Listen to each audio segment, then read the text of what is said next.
শীতের এক কুয়াশাচ্ছন্ন ভোর। ঢাকার আকাশচুম্বী দালান আর ব্যস্ত রাস্তার কোলাহল পেছনে ফেলে সমীরের ঝকঝকে কালো এসইউভি এগিয়ে চলেছে সিলেটের এক অখ্যাত গ্রামের দিকে। গাড়ির ভেতরে আরামদায়ক উষ্ণতা, চামড়ার সিটের মৃদু গন্ধ আর স্পিকারে বাজতে থাকা হালকা জ্যাজ মিউজিক। জানালার বাইরের জগৎটা সম্পূর্ণ ভিন্ন। ধুলোমাখা মেঠো পথ, কুয়াশায় ঢাকা বিস্তীর্ণ ধানের ক্ষেত আর হাড় কাঁপানো শীতে জবুথবু হয়ে থাকা সাধারণ মানুষ। সমীরের চোখে এই দৃশ্যগুলো কোনো কাব্যিক সৌন্দর্য বয়ে আনে না। তার কাছে এসব শুধুই অস্বস্তি আর অনুন্নয়নের চিত্র। দেশের অন্যতম সেরা টেক স্টার্টআপের প্রতিষ্ঠাতা সে।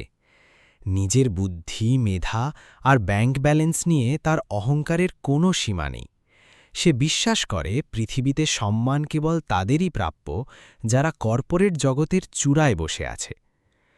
আজ চাচার জোড়াজুড়িতে এই গ্রামের এক পারিবারিক অনুষ্ঠানে আসতে বাধ্য হয়েছে সে, আর ভেতরে ভেতরে তীব্র বিরক্তি বোধ করছে। গ্রামের আঁকাবাঁকা পথে গাড়িটি যখন একটু ধীর গতিতে এগোচ্ছিল, সমীরের চোখ পড়ল রাস্তার পাশের একটা দৃশ্যের ওপর। একটা লোক, পরনের শার্টে কাঁদা আর ইঞ্জিন অয়েলের দাগ, বয়স্ক একজনকে সাথে নিয়ে একটা পুরনো টিউবওয়েল মেরামত করছে। লোকটার কপালে ঘাম, কিন্তু চেহারায় অদ্ভুত একটা প্রশান্তি। সমীর ঠোঁট বাঁকিয়ে হাসল, ভাবল, এই তো এদের জীবন, সারাদিন গাধার মতো খাটুনি আর সামান্য কটা টাকার স্বপ্ন। সমীর ঘুণাক্ষরেও ভাবতে পারেনি কালচে কাদায় মাখা এই মানুষটাই আগামী কয়েকদিনের মধ্যে তার সাজানো অহংকারের প্রাসাদে বড়সড় একটা ধাক্কা দিতে চলেছে। গাড়িটা আরও কিছুটা এগোতেই হঠাৎ ব্রেক কষল ড্রাইভার। সমীর বিরক্তি নিয়ে সিট থেকে একটু সামনে ঝুঁকে পড়ল। কি ব্যাপার, থামালে কেন? তার গলার স্বরে বিরক্তি স্পষ্ট। ড্রাইভার ইতস্তত করে বলল, স্যার, সামনে একটা লোকাল বাস রাস্তার মাঝখানে নষ্ট হয়ে পড়ে আছে, যাওয়ার কোনো জায়গা নেই। সমীর জানালার কাঁচ নামিয়ে বাইরে তাকাল। একটা জীর্ণ বাস, আর তার চারপাশে কিছু মানুষ অসহায়ভাবে দাঁড়িয়ে আছে। কেউ চাকা পরীক্ষা করছে, কেউ বা ইঞ্জিনের ধোঁয়াটে হুডের নিচে উকি দিচ্ছে। সমীর গাড়ি থেকে নামল। তার ইটালিয়ান লেদার শুয়ের নিচে পিষে গেল রাস্তার ধুলো। সে কিছুটা দূরত্ব বজায় রেখে দাঁড়াল, যেন এই সাধারণ মানুষগুলোর শ্বাসপ্রশ্বাস তার গায়ে লাগলে তার আভিজাত্য কমে যাবে। ঠিক তখনই তার চোখ আটকে গেল সেই লোকটার ওপর। হ্যাঁ, ওই তো সেই লোকটা, যাকে সে কিছুক্ষণ আগে টিউবওয়েল ঠিক করতে দেখেছিল। সে এখন বাসের চাকার কাছে হাঁটু গেড়ে বসে আছে, দুহাত কালিতে মাখামাখি। কিন্তু তার কাজের মধ্যে কোনো তাড়াহুড়ো বা বিরক্তি নেই। সে খুব শান্ত গলায় বাসের ড্রাইভারকে কিছু একটা নির্দেশ দিচ্ছে। তার গলার স্বরে না আছে কোনো নেতার মতো দম্ভ, না আছে কোনো শ্রমিকের মতো হীনমন্যতা। কাজটাকে সে যেন একটা পবিত্র দায়িত্ব হিসেবে নিয়েছে। সমীর নিজের ঘড়ির দিকে তাকাল। তার বিরক্তি তখন চরমে। সে তার ড্রাইভারকে উদ্দেশ্য করে বেশ জোরেই বলল, এসব মানুষের তো সময়ের কোনো মূল্য নেই, দিনভর এখানে পড়ে থাকলেও এদের কিচ্ছু যায় আসে না। কথাটা খুব বেশি জোরে না বললেও সকালের ওই নিস্তব্ধ পরিবেশে তা অনেকের কানেই গেল। বাসের পাশে দাঁড়িয়ে থাকা বয়স্ক লোকটা সমীরের দিকে একবার তাকাল। সেই দৃষ্টিতে কোনো রাগ ছিল না, ছিল এক ধরনের ক্লান্তিকর অপেক্ষা।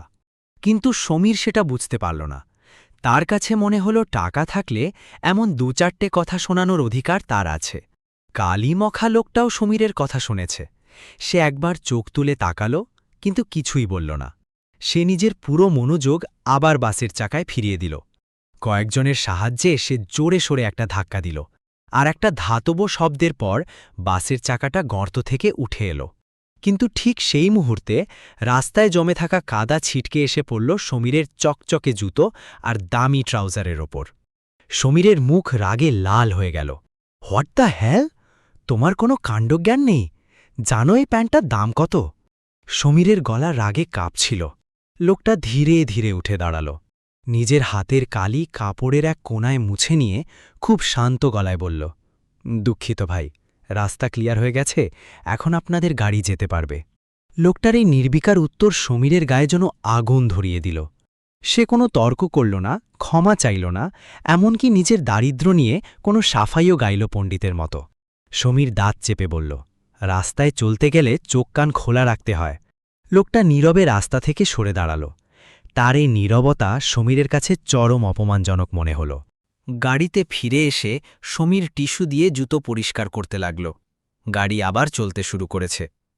পেছনের জানলা দিয়ে সে দেখল লোকটা আবার নিজের কাজে মন দিয়েছে। সমীর ভাবল, আপদ বিদায় হল। কিন্তু কিছু মানুষের নীরবতা খুব সহজে পিছু ছাড়ে না। দুপুরের দিকে সমীর যখন অনুষ্ঠান বাড়িতে পৌঁছাল, তখন চারপাশের পরিবেশটা উৎসবমুখর।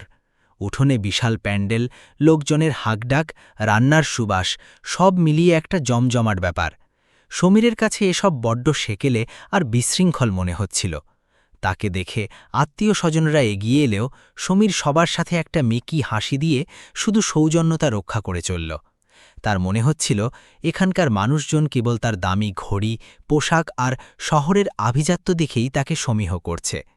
সন্ধ্যা নামার সাথে সাথে বাড়ির উঠোন আলোয় ভরে উঠল। সমীর একটু ফ্রেশ হয়ে যখন বাইরে এলো, তখন সে নিজেকে এই পরিবেশের চেয়ে অনেক বেশি উঁচুতলার মানুষ বলে মনে করছিল। ঠিক তখনই তার চোখ আটকে গেল উঠোনের এক কোণায়। সেই লোকটা সকালে যাকে বাসের চাকায় তালি মাখতে দেখেছিল, সে এখন একটা পরিষ্কার হালকা নীল রঙের পাঞ্জাবি পরে দাঁড়িয়ে আছে। হাতে একটা বড় ট্রে, আর সে বয়স্ক মানুষদের প্লেটে খাবার পরিবেশন করছে। তার হাঁটা চলায় একটা অদ্ভুত শিষ্টাচার। সে কারো সামনে মাথা নিচু করে নেই, আবার বুক ফুলিয়েও হাঁটছে না। সে শুধু তার কাজটা করে যাচ্ছে। সমীরের ভেতরে সকালের সেই রাগটা আবার মাথাচাড়া দিয়ে উঠল। সমীর আর নিজেকে আটকাতে পারল না। সে ধীর পায়ে লোকটার দিকে এগিয়ে গেল। লোকটা তখন একজন বৃদ্ধকে অত্যন্ত স্নেহের সাথে পানির গ্লাস এগিয়ে দিচ্ছিল। সমীর একটু বাঁকা হাসি হেসে বলল, কি ব্যাপার, আপনি তো দেখছি অলরাউন্ডার। সকালে রাস্তায় বাসের চাকা ঠেলছিলেন, আর এখন এখানে ওয়েটারের কাজ করছেন। গ্রামে কি লোকজনের এতই অভাব যে একজনকে দিয়ে সব কাজ করাতে হয়? সমীরের এই কথাগুলো নিছকই মজা ছিল না। এর মধ্যে লুকিয়ে থাকা তীক্ষ্ণ অপমানটা আশেপাশের অনেকেই বুঝতে পারল। পরিবেশটা হঠাৎ করেই একটু ভারী হয়ে গেল। লোকটা পানির গ্লাসটা বৃদ্ধের হাতে দিয়ে সোজা হয়ে দাঁড়াল। সে সমীরের চোখের দিকে সরাসরি তাকাল। তার চোখে না ছিল কোনো ভয়, না ছিল কোনো পাল্টা আক্রমণের ইচ্ছা। সে খুব ধীর ও স্পষ্ট গলায় বলল, যে হাত মানুষের প্রয়োজনে কাজে লাগে, সে হাত ছোট কাজ করছে না বড় কাজ করছে তা নিয়ে আমি ভাবি না। এই মানুষগুলো আমার আপনজন। সমীর যেন এই উত্তরের জন্য প্রস্তুত ছিল না। সে একটা মোক্ষম জবাব খুঁজছিল। ঠিক তখনই সেই বৃদ্ধ মানুষটি সমীরের দিকে তাকালেন। মানুষটির চেহারা বয়সের ভারে নুব্জ হলেও চোখের দৃষ্টি ছিল ধারালো। তিনি শান্ত কিন্তু দৃঢ় স্বরে বললেন, বাবা, হয়তো শহরে তোমরা কাজের পদবি দিয়ে মানুষের সম্মান মাপো, কিন্তু এখানে যে মানুষটা অন্যের বোঝা নিজের কাঁধে তুলে নিতে জানে, আমরা তাকেই সবচেয়ে বেশি সম্মান করি। সমীর থতমত খেয়ে গেল। বৃদ্ধের কথায় সমীরের অহংকারে সজোরে আঘাত লাগল। সে পরিস্থিতি সামাল দেওয়ার জন্য একটা শুকনো হাসি দিয়ে বলল, আমি তো জাস্ট মজা করছিলাম। কিন্তু সে বুঝতে পারছিল তার কথাটা কেউ স্বাভাবিকভাবে নেয়নি। লোকটা আর সেখানে দাঁড়াল না। সে ট্রে হাতে নিয়ে অন্যদিকে চলে গেল। যাওয়ার সময় সে একটা ছোট বাচ্চার পড়ে যেতে নেওয়া প্লেটটা অত্যন্ত দুঃখ হাতে সামলে নিল। লোকটার এই নির্লিপ্ততা সমীরকে ভেতরে ভেতরে পুড়িয়ে মারছিল। সে কেন প্রতিবাদ করল না, কেন রেগে গেল না? এই প্রশ্নগুলো সমীরের মাথার মধ্যে ঘুরপাক খেতে লাগল। সেই রাতে অনুষ্ঠানে অনেক আনন্দ, গান বাজনা হল, কিন্তু সমীর যেন এই সব কিছুর মাঝখানে থেকেও কোথাও একটা বিচ্ছিন্ন দ্বীপ হয়ে রইল। তার মনে হচ্ছিল এই সাধারণ মানুষের নীরবতা যে এত গভীরে আঘাত করতে পারে তা সমীর আগে কখনো ভাবেনি। যাওয়ার সময় সে একটা ছোট বাচ্চার পড়ে যেতে নেওয়া প্লেটটা অত্যন্ত দুঃখ হাতে সামলে নিল। লোকটার এই নির্লিপ্ততা সমীরকে ভেতরে ভেতরে পুড়িয়ে মারছিল। সে কেন প্রতিবাদ করল না, কেন রেগে গেল না? এই প্রশ্নগুলো সমীরের মাথার মধ্যে ঘুরপাক খেতে লাগল। সেই রাতে অনুষ্ঠানে অনেক আনন্দ, গান বাজনা হল, কিন্তু সমীর যেন এই সব কিছুর মাঝখানে থেকেও কোথাও একটা বিচ্ছিন্ন দ্বীপ হয়ে রইল। তার মনে হচ্ছিল এই সাধারণ মানুষের নীরবতা যে এত গভীরে আঘাত করতে পারে তা সমীর আগে কখনো ভাবেনি। ঢাকায় ফেরার পর সমীর আবার তার চিরচেনা কর্পোরেট জগতে ডুবে গেল। কাঁচের দেয়াল ঘেরা অফিস, দামি কফি আর মিটিংয়ের পর মিটিং। সে নিজেকে বোঝাল গ্রামের ওই তুচ্ছ ঘটনাটা মনে রাখার কোনো মানেই হয় না। কিন্তু মানুষের অবচেতন মন বড়ই অদ্ভুত। একটা সাধারণ মানুষের নীরবতা যে এত গভীরে আঘাত করতে পারে তা সমীর আগে কখনো ভাবেনি। দিন কয়েকের মধ্যেই সমীরের ভেতরের এই অস্থিরতা তার দৈনন্দিন জীবনে প্রভাব ফেলতে শুরু করল। একদিন রাতে সে অফিস থেকে বেশ ক্লান্ত হয়ে ফিরল। তার বাড়ির পুরনো কেয়ারটেকার এবং ড্রাইভার রহিম চাচা তাকে চা দিতে এলেন। রহিম চাচা বহু বছর ধরে এই বাড়িতে আছেন। সমীরকে তিনি নিজের ছেলের মতোই স্নেহ করেন। চা রাখার সময় হঠাৎ রহিম চাচার হাত থেকে চামচটা সমীরের ল্যাপটপ ব্যাগের উপর পড়ে গেল। সামান্য একটা ঘটনা, কিন্তু সমীর যেন ফেটে পড়ল। আপনার সমস্যা কি রহিম চাচা? আপনি কি চোখে কানা হয়ে গেছেন? জানেন এই ব্যাগের ভেতর কত ইম্পর্ট্যান্ট ডকুমেন্টস আছে? সমীরের গলা সারা ঘরময় প্রতিধ্বনিত হল। রহিম চাচা চমকে গেলেন। তিনি খুব নিচু গলায় বললেন, ক্ষমা করে দিস বাবা, হাত ফসকে পড়ে গেছে। সমীর আরও রেগে গেল। আমাকে বাবা ডাকবেন না, you are just an employee here, নিজের লিমিট ক্রস করবেন না। কথাগুলো বলার পরক্ষণেই ঘরটা নিস্তব্ধ হয়ে গেল। রহিম চাচা কোনো কথা বললেন না। তিনি চামচটা তুলে নিলেন এবং খুব শান্ত গলায় বললেন, ঠিক আছে স্যার, আর এমন হবে না। এই স্যার ডাকটা সমীরের বুকে হাতুড়ির মতো আঘাত করল। যে মানুষটা তাকে সারা জীবন ভালোবেসে আগলে রেখেছে, আজ এক মুহূর্তের রাগে সে সেই সম্পর্কটাকে মালিক আর চাকরের স্তরে নামিয়ে আনল। রহিম চাচা নীরবে ঘর থেকে বেরিয়ে গেলেন। সমীর একা দাঁড়িয়ে রইল, আর তার মনে পড়ে গেল সেই গ্রামের লোকটার কথা। সমীর বুঝতে পারল ক্ষমতা আর টাকা তাকে কতটা অন্ধ করে দিয়েছে। সে তার ড্রয়িং রুমে দামি চামড়ার সোফায় ধপ করে বসে পড়ল। তার মনে হতে লাগল সে এমন একটা ইঁদুর দৌড়ে অংশ নিয়েছে যেখানে প্রথম হতে গিয়ে সে তার চারপাশের সব সুন্দর সম্পর্ক আর মানবিকতাকে অবলীলায় পায়ে মারিয়ে এসেছে। পরদিন সকালে ডাইনিং টেবিলে নাস্তা করার সময় সমীরের মেন্টর এবং কোম্পানির চেয়ারম্যান জালাল সাহেব এলেন। তিনি সমীরের দিকে একটা নীল রঙের ফাইল এগিয়ে দিয়ে বললেন, সমীর, তোমাকে আগামীকাল সকালেই আবার সিলেট যেতে হবে।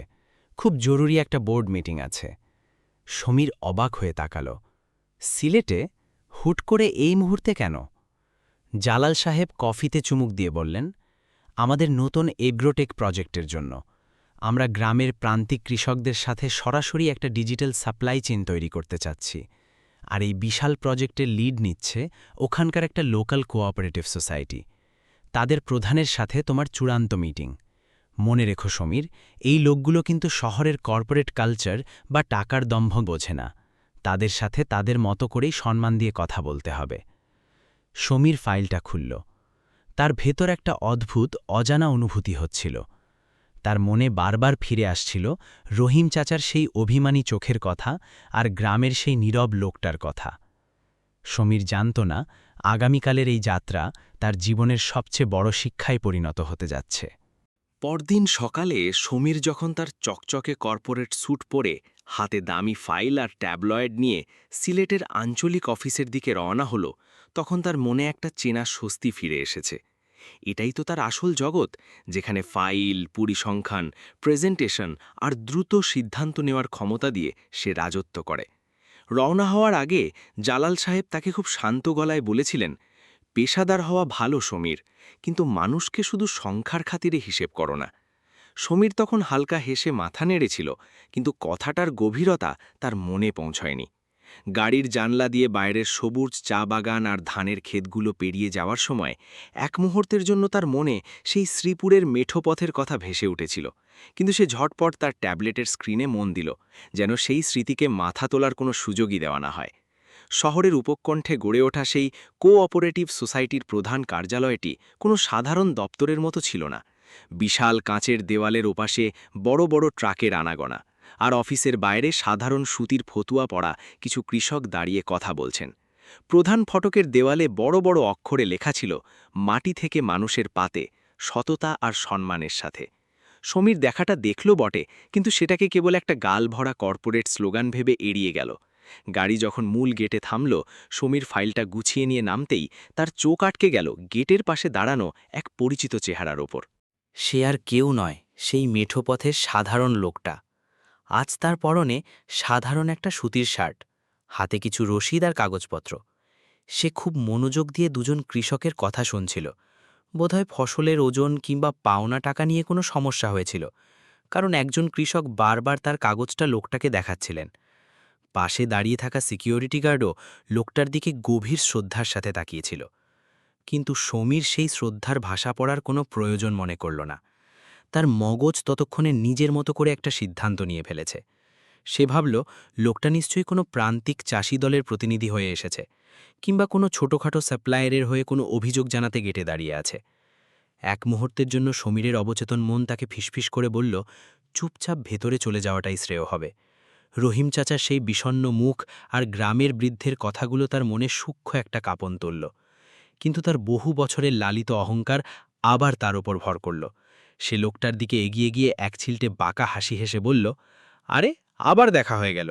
এবার তো আর রাস্তায় বাসের চাকা ঠেলতে হচ্ছে না, সরাসরি কোম্পানির গেট। কৃষকদের কোনো দলের হয়ে দালালি করতে এসেছেন বুঝি?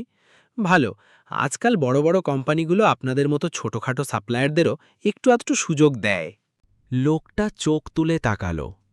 সে সমীরকে চিনতে পারল, কিন্তু তার মুখে কোনো রাগ বা উত্তেজনার রেখা দেখা গেল না। পাশে দাঁড়িয়ে থাকা সিকিউরিটি গার্ড সমীরের কথা শুনে বেশ ঘাবড়ে গেল এবং কিছু একটা বলতে চাইল, কিন্তু লোকটা আলতো করে হাত তুলে গার্ডকে থামিয়ে দিল। সেই হাতের ইশারাটা ছিল অত্যন্ত সংক্ষিপ্ত, কিন্তু তার মধ্যে লুকিয়েছিল এক অলিখিত কর্তৃত্বের সুর।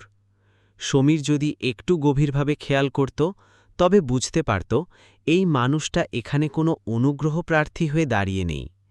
লোকটা খুব শান্ত অথচ গম্ভীর গলায় বলল, আপনি ভেতরে যান, আজ হয়তো আপনার অনেক কিছু বোঝার এবং শেখার সুযোগ হবে। সমীরের কাছে এই উত্তরটা বেশ অদ্ভুত ঠেকল। এর মধ্যে কোনো পাল্টা খোঁচা ছিল না, আবার কোনো ভয় বা জড়তাও ছিল না। সমীর পরিস্থিতিটা হালকা করার জন্য বলল, আশা করি মিটিংয়ের আলোচনাগুলো আপনার এই কথার মতো এত রহস্যময় হবে না। লোকটার কোনো উত্তর দিল না। সে আবার সেই কৃষকদের রসিদগুলো হাতে নিয়ে তাদের কথা শুনতে শুরু করল, যেন সমীরের দামি স্যুটের চেয়ে ওই গরিব মানুষদের ধৈর্য আর পাওনা টাকার মূল্য তার কাছে অনেক বেশি। সমীর হন হন করে রিসেপশনের দিকে এগিয়ে গেল। ভেতরের পরিবেশ ছিল বেশ শীতল আর পরিপাটি। দেওয়ালে দেওয়ালে ঝুলছিল মাঠের কৃষক, চা বাগানের নারী শ্রমিক আর মেহনতি মানুষের জীবনের জীবন্ত সব আলোকচিত্র। কনফারেন্স রুমে পৌঁছে সমীর তার ফাইলগুলো সাজিয়ে বসল। সামনে একটা বিশাল লম্বা টেবিল, যার একদম প্রধান চেয়ারটি তখনও খালি পড়েছিল। সেই চেয়ারের সামনে থাকা নামের নেমপ্লেটটি উল্টো করে রাখা ছিল, তাই সমীর নামটা পড়তে পারল না। সে তার প্রেজেন্টেশনের স্লাইডগুলো শেষবারের মতো দেখে নিয়ে মনে মনে ভাবল, আজ তার বুদ্ধিমত্তা দিয়ে সবাইকে তাক লাগিয়ে দিতে হবে। সে জানত না ওই খালি চেয়ারটি আজ তার মেধার নয়, বরং তার জীবনবোধের পরীক্ষা নিতে চলেছে। কিছুক্ষণ পর কনফারেন্স রুমের সব আসন পূর্ণ হয়ে গেল।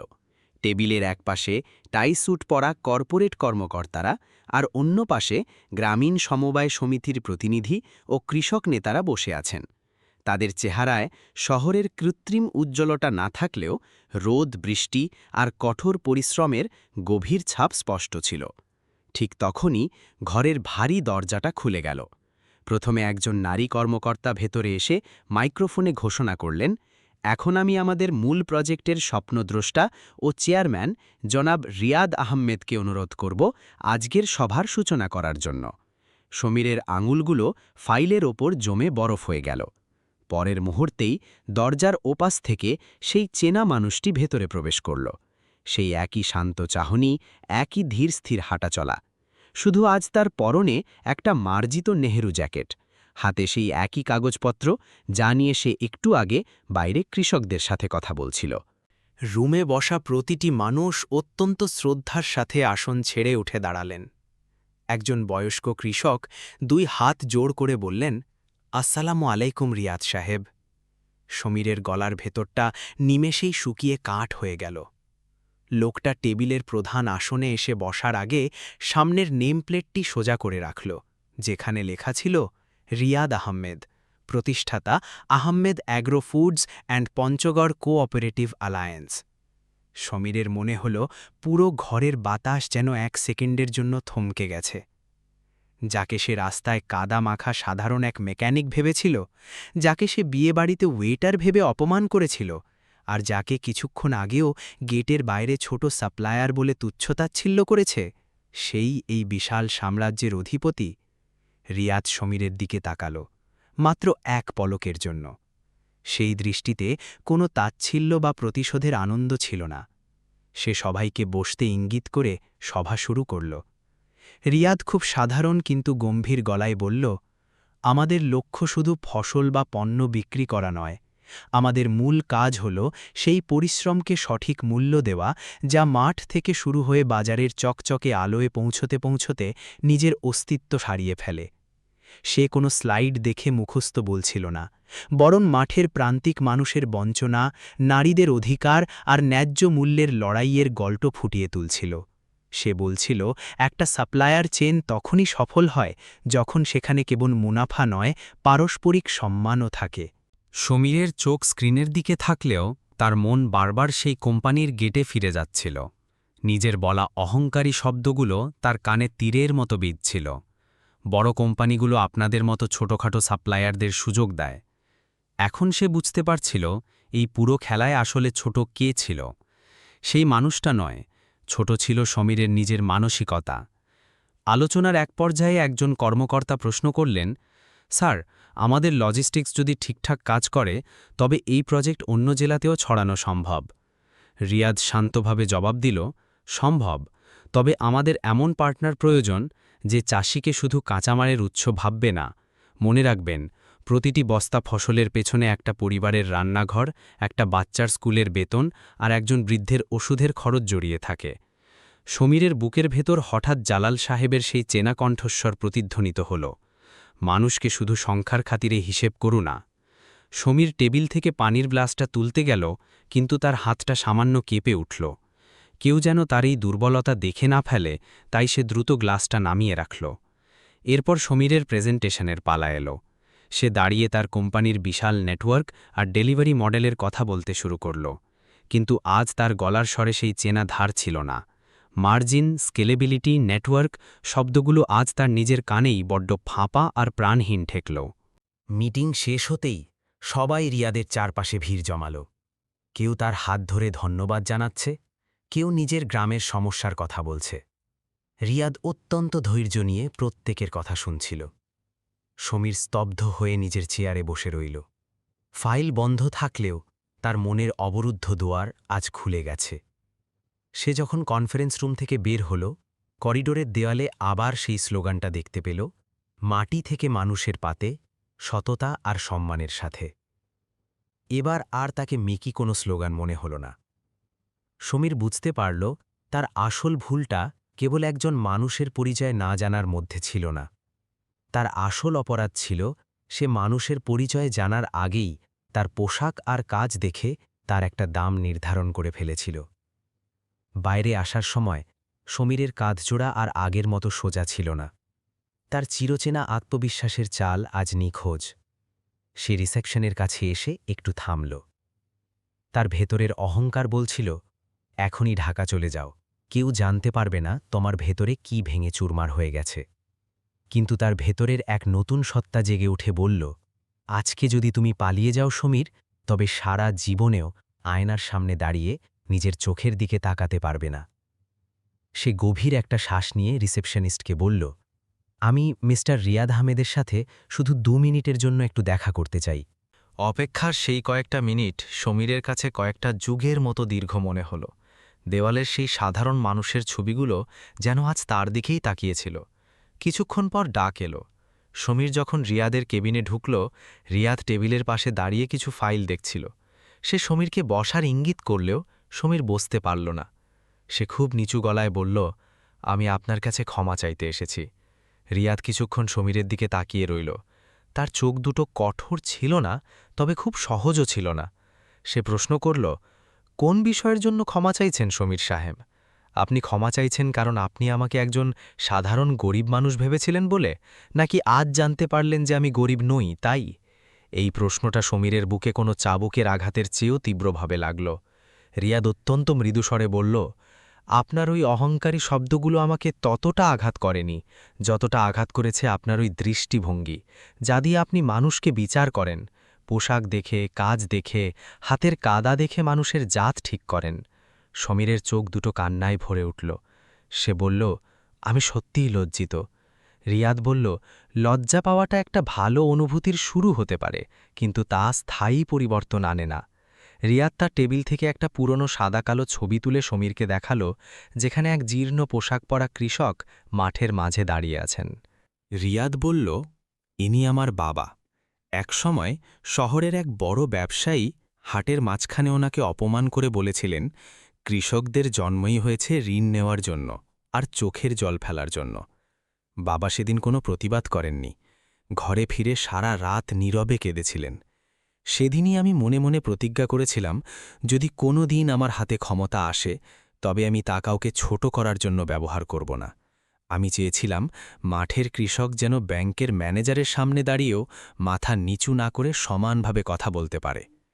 সমীরের মনে হল, রিয়াদের প্রতিটি শান্ত শব্দের পেছনে এক চরম সত্য লুকিয়ে আছে। সে অস্ত্রভেজা চোখে বলল, আমি নিজেকে বদলাতে চাই, কিন্তু বুঝতে পারছি না শুরুটা কোথা থেকে করব। রিয়াদ কিছু সময় চুপ থেকে বলল, শুরুটা আমার কাছে ক্ষমা চেয়ে হবে না সমীর সাহেব, শুরুটা হবে আপনার নিজের ঘর থেকে, সেই সব মেহনতি মানুষদের সম্মান দেওয়ার মাধ্যমে যাদের আপনি প্রতিদিন দেখেন অথচ খেয়াল করেন না। সমীরের চোখে ভেসে উঠল রহিম চাচার সেই কাঁপানো হাত আর বিষণ্ণ মুখ। রিয়াদ আরও বলল, যদি সত্যি মানুষের জীবনকে বুঝতে চান, তবে কোনোদিন প্রজেক্টের বাইরে সাধারণ মানুষ হিসেবে আমাদের গ্রামে এসো। কোনো ক্যামেরা বা ভাষণ ছাড়া শুধু মানুষের পাশে বসে তাদের গল্পগুলো শোনো। সমীর বুঝতে পারল, ক্ষমা চেয়ে মনের ক্ষতের বোঝা হালকা করা যায় না, আসল বদলটা অনেক কঠিন। সেদিন সন্ধ্যায় ঢাকা ফেরার পথে সমীরের গাড়িটা আগের মতোই দ্রুত গতিতে চলছিল, কিন্তু গাড়ির ভেতরের মানুষটা সম্পূর্ণ বদলে গেছে। জানালার বাইরে অন্ধকারের চাদর নেমে আসছিল, আর সমীরের কানের কাছে রিয়াদের সেই শেষ কথাগুলো বারবার প্রতিধ্বনিত হচ্ছিল। কোনো ক্যামেরা বা গালভরা কথা ছাড়া শুধু মানুষের পাশে বসে তাদের গল্পগুলো শোনো। ঢাকায় পৌঁছে সে সরাসরি নিজের বেডরুমে গেল না, ড্রয়িং রুমে চুপচাপ বসে রইল। জালাল সাহেব সমীরের মলিন মুখের দিকে তাকিয়েও কোনো প্রশ্ন করলেন না। কিছু কিছু প্রবীণ মানুষ কথা না বলেই সব বুঝে যান। তিনি শুধু জিজ্ঞেস করলেন, মিটিং কেমন হলো? অনেকক্ষণ পর ধীর গলায় সমীর বলল, প্রজেক্টটা সত্যিই অনেক বড় আঙ্কেল, তবে তার চেয়ে অনেক বড় কাজ ওখানকার মানুষগুলো করছে। জালাল সাহেব সমীরের গলার স্বরে এক নতুন মানবিক গভীরতা টের পেয়ে হালকা হাসলেন। পরদিন সকালে সমীরদের বাড়িতে এক নতুন অতিথির আগমন ঘটল। তার নাম ফাহিম, সমীরের সমবয়সী এক উচ্চাকাঙ্ক্ষী ব্যবসায়ী, যার কাছে জীবনের প্রতিটা সম্পর্ক আর আবেগের মূল্য নিছক লাভ ক্ষতির অঙ্কে মাপা। ফাহিম চায়ের কাপে চুমুক দিয়ে জালাল সাহেবকে বলল, আঙ্কেল, ওই সিলেটের ওই শ্রীপুর অঞ্চলের চারপাশের জমিগুলো এখন বড্ড সস্তা। ওখানে যদি আমরা এখন কিছু জমি কিনে একটা লাক্সারি হেরিটেজ রিসর্ট বানাতে পারি, তবে আগামী 2 বছরে কোটি কোটি টাকা প্রফিট আসবে। বাইরে থেকে দেখতে একদম গ্রামীণ মেঠো পরিবেশ থাকবে, কিন্তু ভেতরে থাকবে 5 স্টার লাক্সারি। ফাহিম বেশ উৎসাহ নিয়ে বলতে লাগল, ওখানকার অনেক চাষি ঋণের দায়ে ডুবে আছে। সামান্য কিছু টাকা দিলেই তারা জমি বিক্রি করে দিতে রাজি হয়ে যাবে। আমাদের যেমন পারফেক্ট লোকেশন পাওয়া হবে, ওদেরও ঋণের বোঝা কমবে। Win win situation. ফাহিমের কথাগুলো শুনে সমীরের শরীরের ভেতরটা এক মুহূর্তের জন্য শিউরে উঠল। কিছুদিন আগেও তার নিজের চিন্তাভাবনা ঠিক এমনই ছিল, সংস্কৃতি আর মাটিকে সাজিয়ে বড়লোকদের কাছে চড়া দামে বিক্রি করে দেওয়া। কিন্তু আজ তার চোখের সামনে ভেসে উঠল শ্রীপুরের সেই মেঠো পথ, সেই বাসের চাকা ঠেলে দেওয়া সাধারণ মানুষের দল, আর রিয়াদ আহমেদের বাবার সেই অশ্রুভেজা ছবি। সমীর হঠাৎ করেই ফাহিমের কথার মাঝখানে বেশ শক্ত গলায় প্রশ্ন করে বসল, আর জমিগুলো বিক্রি করে দেওয়ার পর ওই মানুষগুলো কোথায় যাবে, তারা কি করবে? ফাহিম বেশ অবাক হয়ে সমীরের দিকে তাকাল। সে কিছুটা তাচ্ছিল্যের হাসি হেসে বলল, আরে সমীর, তুমি হুট করে এত ইমোশনাল হয়ে উঠলে কবে থেকে? জমি বেচবে, টাকা পাবে, তারপর শহরে এসে কোনো ছোটখাটো কাজ জুটিয়ে নেবে। আজকালকার দিনে কি আর চাষবাস করে সংসার চলে?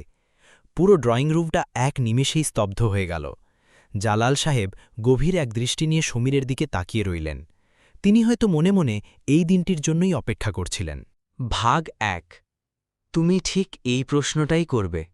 ২ দিন পর তুমি জলঙ্গি গ্রামে গেলে। এবার গাড়ি থেকে নামার সময় আগের মতো কাদার ছিটে বাঁচানোর কোনো তাগিদ তোমার মধ্যে ছিল না। তুমি লতিকার সাথে গ্রামের একেবারে শেষ মাথায় সেই পুরনো ঘাটের দিকে হেঁটে গেলে, যেখানে হারু জ্যাঠা বসেছিলেন। তার হাতে কিছু পুরনো জরাজীর্ণ কাগজ, মহাজনের ঋণের হিসাব, মাছ বিক্রির পুরনো রসিদ আর কিছু জমি দালালের প্রস্তাবপত্র। লতিকা নিচু গলায় বলল, রূপকের লোকরা গ্রামের অনেক বাড়িতেই গেছে, বলছে এখনই জমি বেচে দিতে, না হলে পরে কানাকড়িও জুটবে না। হারু জ্যাঠা মুখ তুলে তোমার দিকে তাকালেন। তার চোখে এবার কোনো অভিযোগ বা আতিথেয়তা ছিল না, ছিল শুধুই একটা চাপা সতর্কতা। হয়তো তার মনে পড়ে গিয়েছিল প্রথম দিন শহরের রাস্তায় তুমি তাকে কি তাচ্ছিল্যের দৃষ্টিতে দেখেছিলে। তুমি তার পাশে গিয়ে বসলে। জীবনে প্রথমবার তুমি বসার জন্য কোনো চেয়ার খুঁজলে না। শাড়ির আঁচলটা একটু গুটিয়ে সোজা ধুলোমাখা জালের স্তূপের পাশেই বসে পড়ে বললে, জ্যাঠা, আপনি যদি বলতে চান, আমি শুনতে এসেছি। হারু জ্যাঠা কিছুক্ষণ চুপ করে রইলেন। নদীর হাওয়া তার পাকা চুলে খেলা করছিল। তারপর ধীর গলায় বললেন, মা, টাকার দরকার কার না থাকে?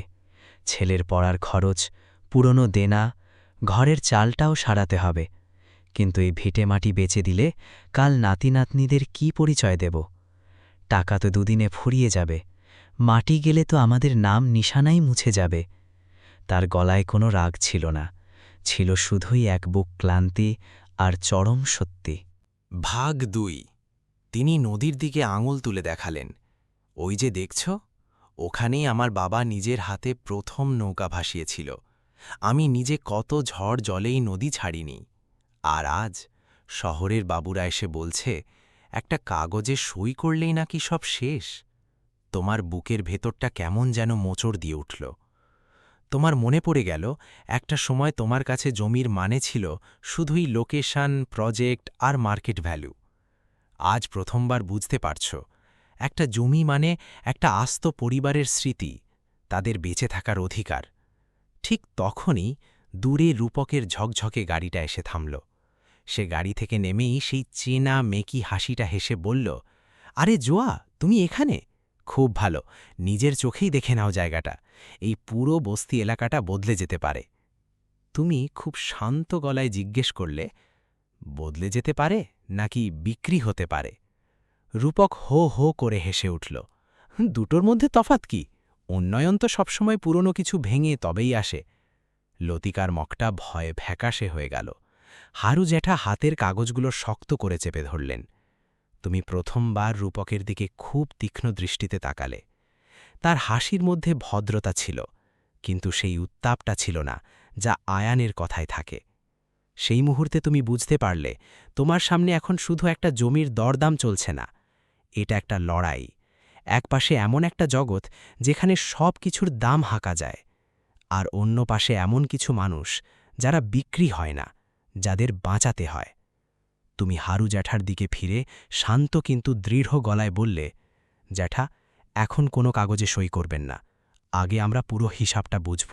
ভাগ ৩। রূপকের হাসিটা নিভে গেল। আমরা? সে অবাক হয়ে প্রশ্ন করল। তুমি কোনো রকম দ্বিধা ছাড়াই বললে, হ্যাঁ, আমরা। কারণ জলঙ্গির জমির ফয়সালা শুধু টাকার অঙ্কে হবে না।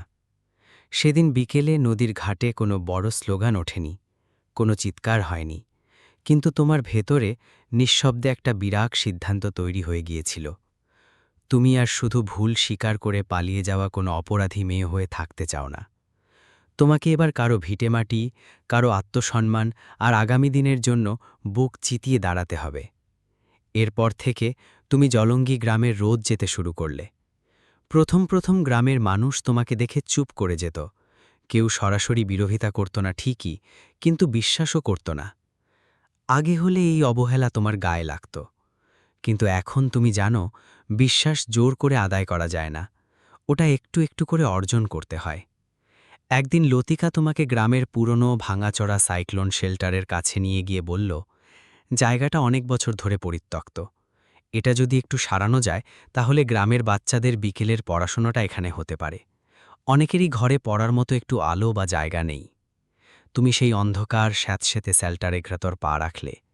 দেওয়ালে নোনা ধরেছে, ছাদ থেকে পলেস্তারা খসে পড়ছে।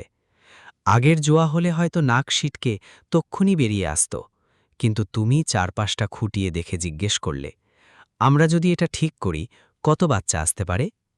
লতিকার চোখে একটা চাপা আনন্দ ঝিলিক দিয়ে উঠল। প্রথম দিকে ৩০-৪০ জন, তারপর হয়তো আরও বেশি। ভাগ ৪। সেই শুরু। তুমি শুধু টাকা দিয়েই নিজের দায়িত্ব শেষ করলে না, তুমি নিজে দাঁড়িয়ে থেকে মিস্ত্রিদের সাথে কথা বলতে, বাচ্চাদের নামের তালিকা তৈরি করতে। এমনকি কলকাতার বাড়িতে ফোন করে সুমিতা পিসিকে জিজ্ঞেস করলে স্টোর রুমে রাখা পুরনো কাঠের বুকশেলফগুলো গ্রামে পাঠানো যাবে কিনা। সুমিতা পিসি ও প্রান্ত থেকে কিছুক্ষণ চুপ থেকে অবাক গলায় বলেছিলেন, পাঠিয়ে দেব ম্যাডাম। ওই ম্যাডাম ডাকটা শুনে তোমার বুকের ভেতরটা কেমন যেন ফাঁকা হয়ে গেল। কিন্তু তুমি বুঝলে, শুধু কথায় চিড়ে ভিজবে না, নিজের কাজ দিয়ে এই দূরত্ব মুছতে হবে। মে মাসের শেষ দিক।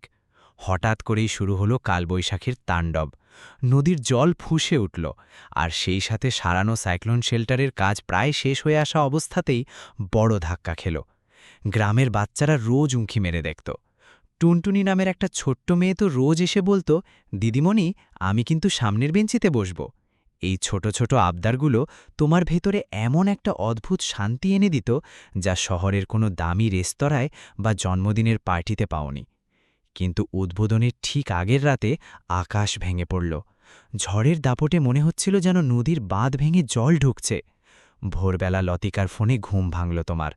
তার গলা কাঁপছিল, জোয়া, জলদি আয়, নতুন টিনের চালের একটা দিক উড়ে গেছে। তুমি এক মুহূর্তও দেরি না করে জলঙ্গের দিকে ছুটলে। সারা রাস্তা কাদা আর জলে থই থই বাড়ছে। শেল্টারের সামনে পৌঁছে দৃশ্যটা দেখে তোমার পা যেন মাটিতে গেঁথে গেল। ভাগ ৫। নতুন লাগানো টিনের চাল দুমড়ে মুচড়ে পড়ে আছে। দেওয়াল বেয়ে বৃষ্টির জল স্রোতের মতো নামছে। সদ্য কিনে আনা বইয়ের বান্ডিলগুলো কাদায় মাখামাখি, আর বাচ্চারা দূরে দাঁড়িয়ে ভেজা চোখে সব দেখছে। লতিকার চোখ জবা ফুলের মতো লাল। আমরা অনেক চেষ্টা করলাম রে, কিন্তু ঝড়ের যা দাপট। হঠাৎ পেছন থেকে কয়েকজনের ফিসফাস শুনতে পেলে। কেউ একজন বলল, শহরের বড়লোকের মেয়ে, দুদিন পর ঠিকই পাত্তারি গুটিয়ে পালাবে। আরেকজন বলল, এসব শখ শুধু ছবি তোলার জন্যেই ভালো। কথাগুলো তোমার কানে এলো। আগে হলে তুমি তৎক্ষণাৎ ঘুরে দাঁড়িয়ে তর্ক করতে, নিজের সাফাই গাইতে। কিন্তু আজ তুমি কিছুই বললে না। পায়ের জুতোজোড়া খুলে রাখলে, শাড়িটা কোমরে শক্ত করে গুজে সোজা কাদার মধ্যে নেমে গেলে। লতিকা হা হা করে উঠল, কি করছিস তুই?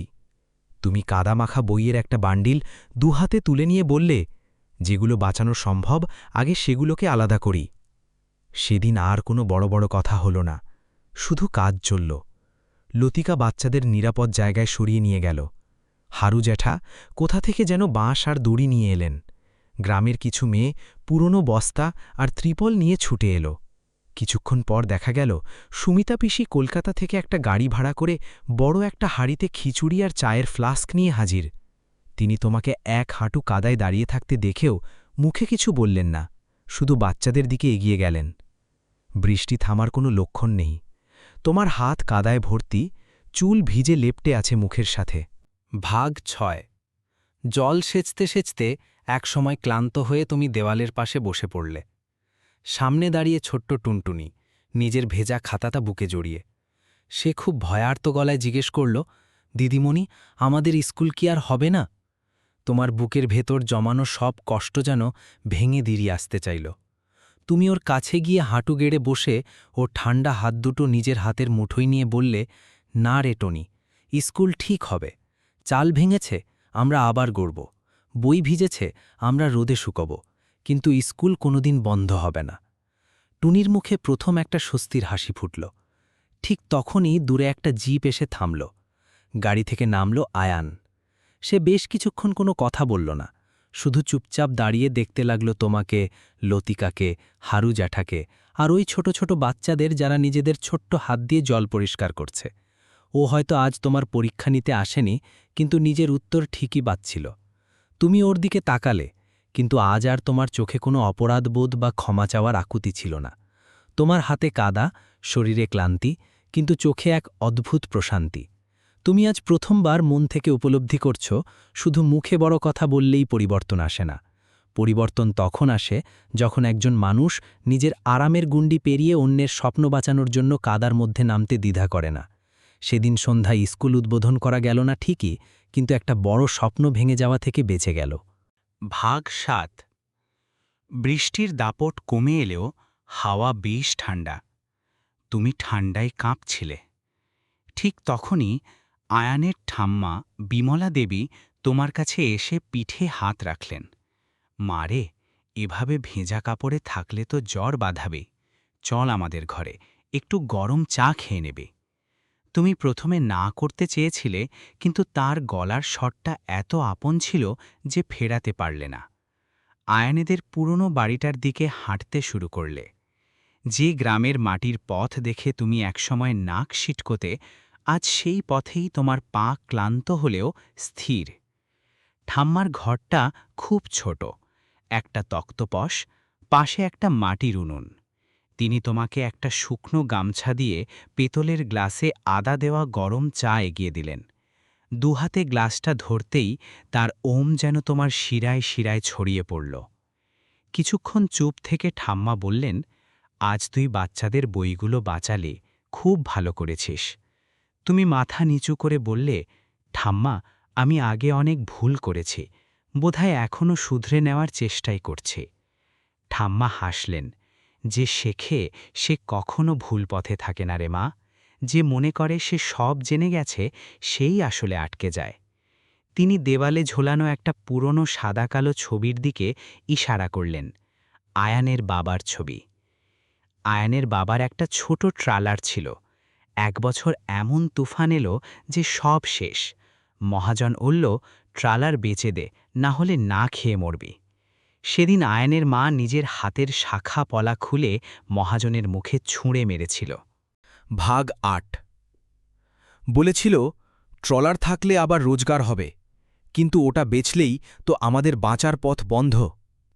ঠাম্বার গলাটা শান্ত, কিন্তু কথাগুলো ভারী।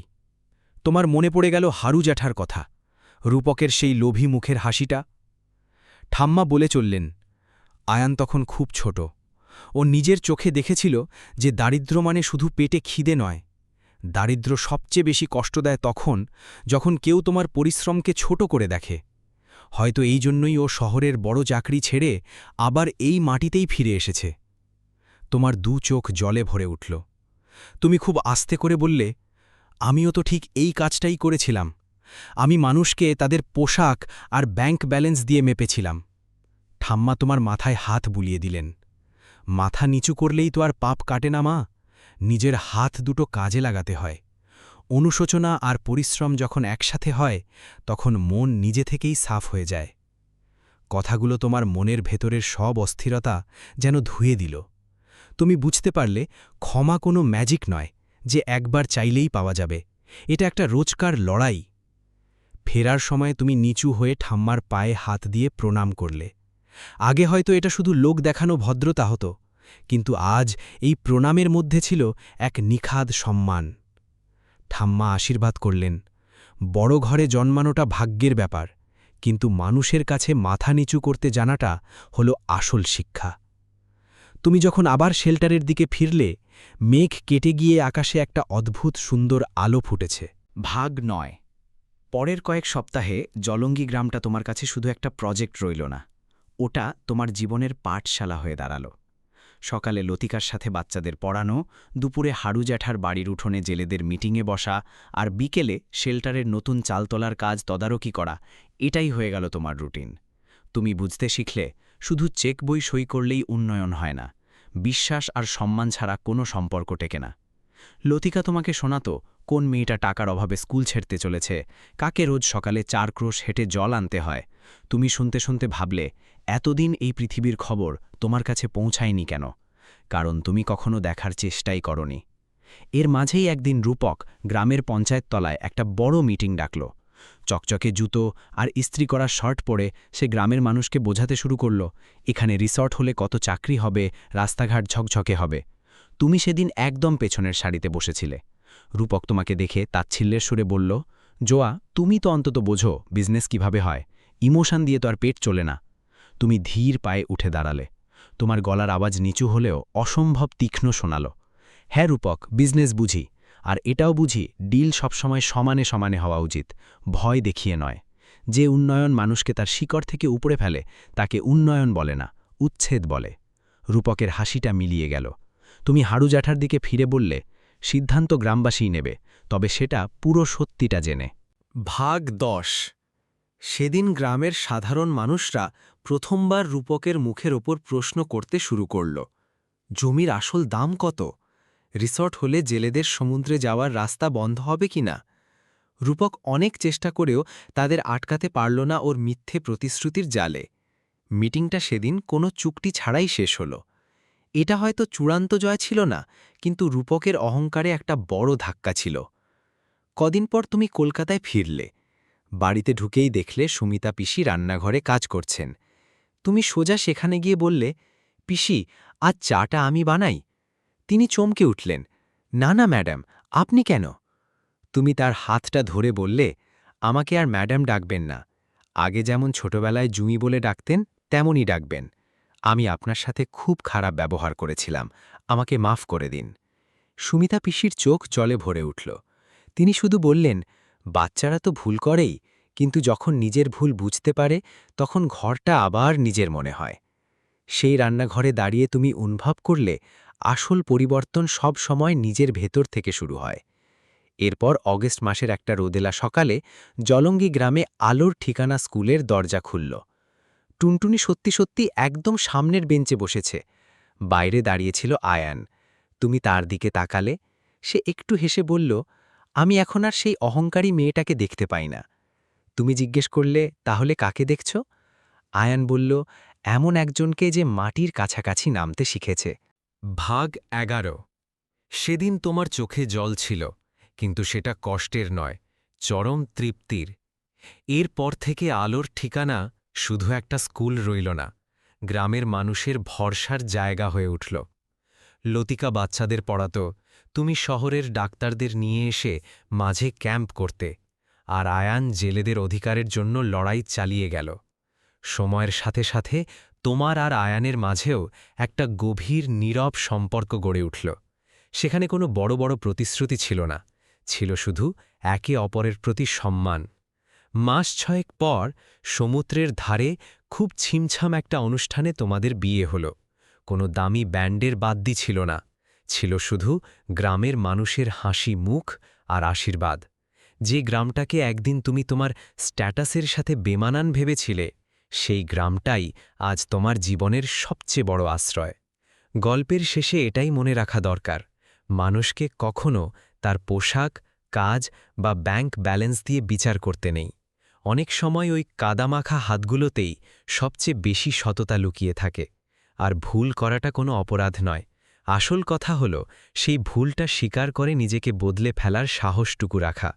আমাদের অহংকার অনেক সময় আমাদের অন্ধ করে দেয়, কিন্তু মন থেকে চাইলে যে কেউ আবার নতুন করে শুরু করতে পারে। আপনার কি মনে হয়, এমন সুযোগ কি সবার পাওয়া উচিত?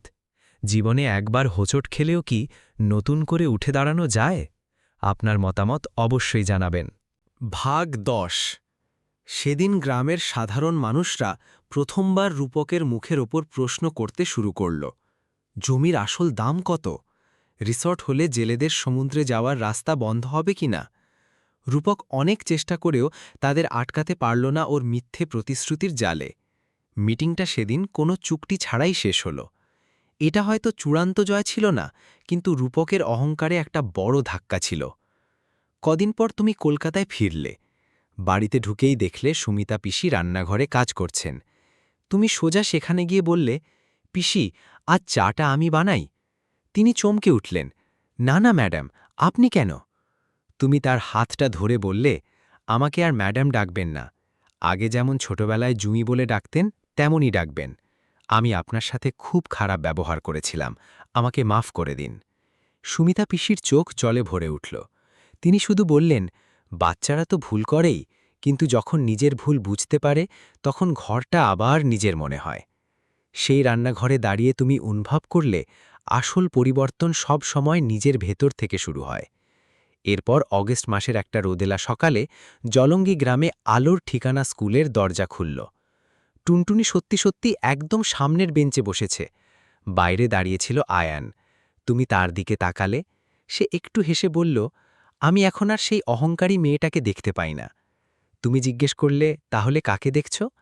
আয়ান বলল, এমন একজনকে যে মাটির কাছাকাছি নামতে শিখেছে। ভাগ 11। সেদিন তোমার চোখে জল ছিল, কিন্তু সেটা কষ্টের নয়, চরম তৃপ্তির। এরপর থেকে আলোর ঠিকানা শুধু একটা স্কুল রইল না, গ্রামের মানুষের ভরসার জায়গা হয়ে উঠল। লতিকা বাচ্চাদের পড়াত, তুমি শহরের ডাক্তারদের নিয়ে এসে মাঝে ক্যাম্প করতে, আর আয়ান জেলেদের অধিকারের জন্য লড়াই চালিয়ে গেল। সময়ের সাথে সাথে তোমার আর আয়ানের মাঝেও একটা গভীর নীরব সম্পর্ক গড়ে উঠল। সেখানে কোনো বড় বড় প্রতিশ্রুতি ছিল না, ছিল শুধু একে অপরের প্রতি সম্মান। মাস 6 পর সমুদ্রের ধারে খুব ছিমছাম একটা অনুষ্ঠানে তোমাদের বিয়ে হল। কোনো দামি ব্যান্ডের বাদ্যি ছিল না, ছিল শুধু গ্রামের মানুষের হাসি মুখ আর আশীর্বাদ। যে গ্রামটাকে একদিন তুমি তোমার স্ট্যাটাসের সাথে বেমানান ভেবেছিলে, সেই গ্রামটাই আজ তোমার জীবনের সবচেয়ে বড় আশ্রয়। গল্পের শেষে এটাই মনে রাখা দরকার, মানুষকে কখনো তার পোশাক, কাজ বা ব্যাংক ব্যালেন্স দিয়ে বিচার করতে নেই। অনেক সময় ওই কাদামাখা হাতগুলোতেই সবচেয়ে বেশি সততা লুকিয়ে থাকে। আর ভুল করাটা কোনো অপরাধ নয়, আসল কথা হলো সেই ভুলটা স্বীকার করে নিজেকে বদলে ফেলার সাহসটুকু রাখা। আমাদের অহংকার অনেক সময় আমাদের অন্ধ করে দেয়, কিন্তু মন থেকে চাইলে যে কেউ আবার নতুন করে শুরু করতে পারে। আপনার কি মনে হয়, এমন সুযোগ কি সবার পাওয়া উচিত? জীবনে একবার হোঁচট খেলেও কি নতুন করে উঠে দাঁড়ানো যায়? আপনার মতামত অবশ্যই জানাবেন।